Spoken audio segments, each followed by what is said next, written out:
અફીણ કેસમાં કોંગ્રેસ નેતાની ધરપકડથી ભાજપ દ્વારા પ્રહાર કરવામાં આવ્યા। ભાજપ પ્રવક્તા યજ્ઞેશ દવેએ કોંગ્રેસ પર આક્ષેપ કર્યા। પુરાવાના આધારે ઠાકરસિંહ રબારીની ધરપકડ કરાઈ।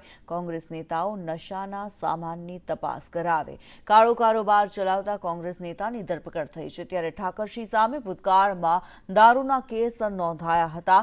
કોંગ્રેસ ઠાકરસિંહને સ્ટેજ પર બેસાડી કહે છે દિગ્ગજ નેતા કોંગ્રેસ પોલીસની કામગીરીને બિરદાવતી નથી। આ નિવેદનો યજ્ઞેશ દવેએ આપ્યા છે। કોંગ્રેસ ફક્ત હલકી રાજનીતિ કરે છે તેવું પણ તેમણે જણાવ્યું।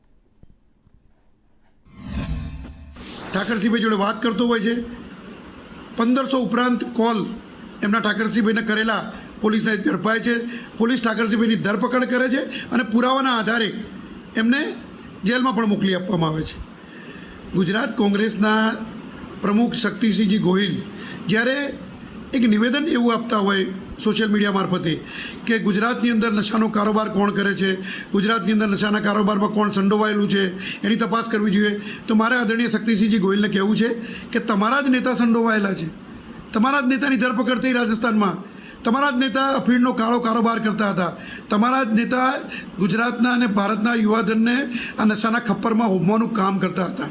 તમે પોલીસની કામગીરીને તો સરાહના કરતા નથી, પરંતુ તમારા નેતાઓની ધરપકડ થાય ને ત્યાં પછી પણ તમે એવા નિવેદનો તો આપો કે કોણ